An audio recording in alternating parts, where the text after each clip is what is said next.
Malam buat Selamat malam buat kita semuanya. Kali ini kita bertemu kembali di dalam mempelajari tentang seputar akuntansi. Mudah-mudahan pertemuan ini bisa menjadi menambah pengetahuan kepada para mahasiswa, apalagi yang terkadang belum memahami dasar-dasar dari akuntansi sendiri, terkadang membuat membingungkan. Dan kali ini kita akan bahas topik tentang namanya prinsip dasar akuntansi. Saya coba buka ini dulu. Ya, kali ini kita bahas tentang prinsip dasar akuntansi secara umum. Ya, mudah-mudahan bisa membantu memahami tentang secara teori akuntansi, sekaligus menyambung dengan pertemuan sebelumnya yang tentang account. Nah, setelah ini nanti baru kita masuk mulai ke tahap berikutnya itu untuk masalah menjurnal, persamaan akuntansi, dan lain-lain. Namun demikian, ya saya berharap silakan di-subscribe dulu dan diberikan komentar, saran dan positif supaya di pertemuan-pertemuan berikutnya bisa lebih kita perbaiki dan bisa lebih mudah dipahami dalam penyampaian. Nah, baiklah sekarang nih, teman-teman, saya akan jelaskan sekitar ini hanya seputar prinsip dasar akuntansi secara umum. Secara konsep, prinsip dasar akuntansi itu dia merupakan hierarki atau urutan atau tatanan yang mengatur mengenai perlakuan atau kegiatan akuntansi yang dapat dijadikan sebagai acuan dalam mengidentifikasi, mencatat, mengklasifikasikan, menggolongkan, atau mengisyaratkan dan mengakui suatu transaksi keuangan. Jadi dari konsep ini sebenarnya diambil mendekati dari pengertian teori akuntansi, suatu seni pencatatan, bla bla bla bla bla gitu kan ya. Nah, jadi prinsip ini penting ya. Jadi prinsip ini diperlakukan dalam pembuatan penyusunan laporan keuangan. Jadi siapapun yang melakukan penyusunan laporan keuangan, dia harus mengikuti prinsip ini dan dia menerapkan ini gitu loh. Nah, ada 6 tahapan sebenarnya dalam penyusunan akuntansi mengikuti prinsip seperti ini. Yang biasa digunakan ya. Yang pertama itu pada saat pencatatan data transaksi. Ya, ini jelas ya. Jadi pada tahap ini dia harus lakukan itu prinsip-prinsip itu. Terus pada saat pengelompokan data transaksi sendiri. Nah, terus pada saat pembuatan dan penyusunan laporan data transaksi itu. Dan yang keempat adalah penutupan buku, ya. Terus yang kelima pembuatan atau penyusunan penyesuaian kembali, dan yang keenam adalah tahapan analisasi laporan itu. Tujuan prinsip dasar akuntansi itu sebenarnya adalah agar aturan dan kebijakan yang digunakan dalam perhitungan dan penyusunan akuntansi memiliki perspektif yang sama atau memiliki standar pengukuran di akuntansi yang sama antara satu akuntan dengan akuntan lainnya, atau antara dengan misalnya dengan pengakuan dalam implementasi di korporasi sana dengan di sini sama gitu loh. Jadi itu sebenarnya tujuan dibuat prinsip dasar akuntansi ini. Secara umum ya, ada 10 sebenarnya prinsip dasar akuntansi ini kalau untuk di Indonesia ya. Dan untuk di Indonesia ini yang menerbitkan ini adalah Ikatan Akuntan Indonesia, IAI ya. Mereka yang diberi wewenang untuk membuat prinsip dasar akuntansi itu. Prinsip dasar akuntansi yang pertama itulah prinsip biaya historis. Ya, biaya historis itu artinya itu historical cost principle. Nah, prinsip ini sebenarnya mengandung arti setiap pencatatan transaksi keuangan itu ya atas barang yang diperoleh ya, itu didasarkan pada biaya-biaya yang dikeluarkan oleh perusahaan untuk mendapatkan barang ya, untuk mendapatkan barang. Nah, artinya ini setiap yang dicatat itu didasari oleh biaya. Dan saat ini di Indonesia sudah pakai IFRS ya, fair value ya, yaitu harga pasar gitu loh. Jadi ini yang pertama, harus ada biayanya ya. Pencatatannya didasarkan dari biaya yang dikeluarkan itu. Yang kedua, prinsip pengakuan pendapatan.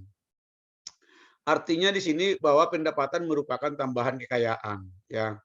Jadi setiap ada tambahan kemampuan menambah kekayaan, maka itu disebut pendapatan. Dan itu menimbulkan dampak adanya kegiatan usaha seperti penjualan, penerimaan ya bagi hasil antara dua pihak, penyewaan gedung dan lain-lain ya. Jadi ini akan mempengaruhi juga jumlah kas, setara kas yang didapatkan dari transaksi keuangan yang telah terjadi dalam perusahaan berdasarkan yang dijadikan sebagai dasar untuk mengukur pendapatan. Nah, berikutnya itu ada prinsip matching principle atau sering disebut dengan prinsip mencocokkan atau sering disebut prinsip mempertemukan. Prinsip ini sebenarnya memiliki arti bahwa biaya-biaya yang telah dikeluarkan oleh perusahaan itu harus dipertemukan dengan pendapatan yang telah diterima oleh perusahaan dari hasil penjualannya. Artinya begini, kalau ada misalkan itu biaya, maka seharusnya pendapatan ada. Jadi jangan sampai ada biaya tapi pendapatannya tidak ada. Ini namanya prinsip konsistensi prinsip. Nah, tujuannya di sini tentunya untuk mengetahui laba ya, laba atau rugi. Dengan adanya pendapatan, ada biaya, sehingga itu nomor 3 ini mencerminkan munculnya format prinsip laba rugi sebenarnya. Terus yang keempat, prinsip konsistensi ya, atau konsistensi prinsipal. Prinsip ini memiliki arti dalam penyusunan laporan keuangan yang dilaporkan harus konsisten atau tidak berubah-ubah. Nah, baik dari prosedur, metode, standar, ataupun kebijakan yang terapkan.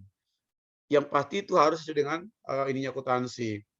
Jadi itu memudahkan kita.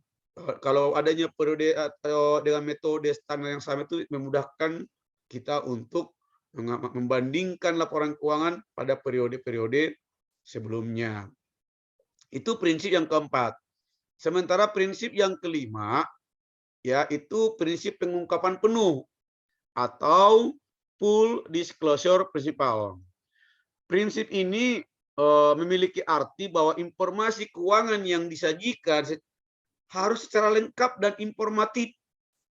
Nah, informasi keuangan yang dilampirkan berupa ringkasan dan keseluruhan transaksi yang terjadi dalam satu periode secara lengkap ya, sehingga itu bisa dimanfaatkan untuk pengambilan keputusan para pihak. Terus prinsip yang keenam, yaitu prinsip entitas ekonomi atau economic entity principle.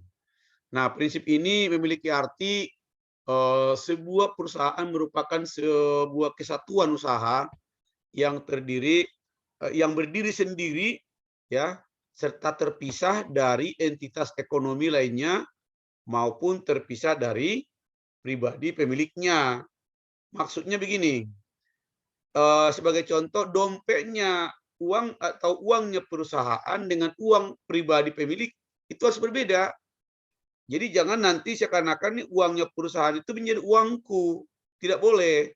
Jadi ini harus dipisahkan bahwa kalau uang perusahaan, uang usaha atau dana usaha. Uang kita dalam kita. Jadi kalau kita mengambil uang dari perusahaan itu, kita harus akui apakah itu sebagai pinjaman, apakah itu sebagai pengambilan dividen atau pengambilan laba ya, atau apa. Jadi harus dipisahkan.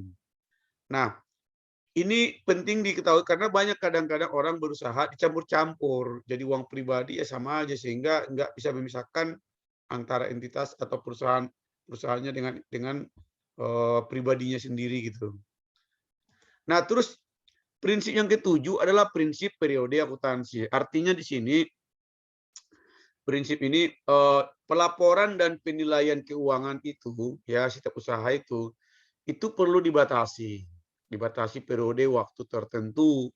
Ya umumnya memang itu pelaporan dari 1 Januari hingga 31 Desember.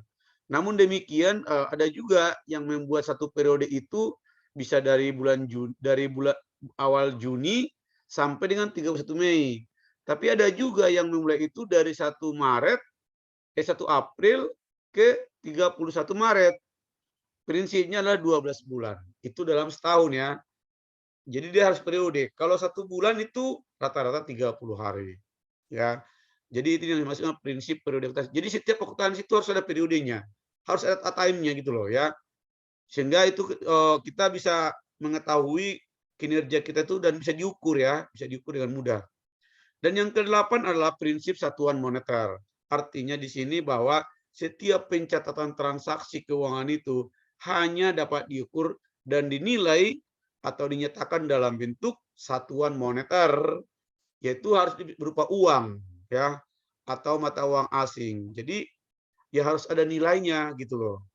Ya kalau nggak ada nilainya nggak bisa dimasukkan sebagai nilai akuntansi, nggak bisa dicatat sebagai pengeluaran penerimaan, harus dapat dinilai.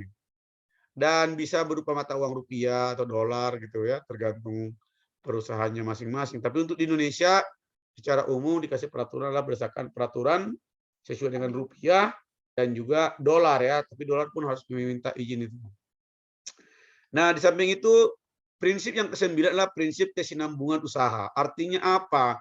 Bahwa sebuah bisnis atau usaha akan berjalan secara terus-menerus dan berkesinambungan tanpa adanya pemberhentian atau pembubaran usaha di tengah jalan ya. Ya kecuali kalau bisnisnya memang mungkin lagi ada masalah. Jadi kita harus punya prinsip bahwa ini usaha ini berkelanjutan nih, ya, berkelanjutan. Tidak sekali-sekali gitu. Nah, dan yang terakhir adalah prinsip materialitas. Nah, prinsip materialitas itu apa ya? Yaitu adanya pengukuran itu atau pengungkapan informasi keuangan itu secara bernilai, harus ada nilainya ya, bernilai nominal atau dapat dijual gitu kan ya, dapat dijual. Jadi orang akuntansi sering bilang itu secara material, artinya bernilai material signifikan, nilainya cukup dapat besar gitu ya. Itu prinsip materialitas itu. Jadi laporan keuangan itu hanya menyangkut informasi yang dianggap penting atau material itu sehingga dalam mempengaruhi bisa mempengaruhi dalam penilaian dalam laporan keuangan. Ya demikianlah saya sampaikan tentang prinsip dasar akuntansi ini. Mudah-mudahan dengan teori prinsip dasar akuntansi itu bisa membantu, bisa menambah wawasan dan juga kepada mahasiswa tentang seputar tentang prinsip dasar akuntansi.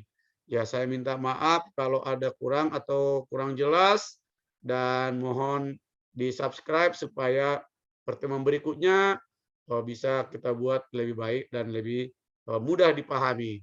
Berikutnya saya akan coba untuk tentang mulai masuk dari persamaan akuntansi dan lain-lain nantinya. Dan selamat malam buat kita semuanya. Terima kasih ya.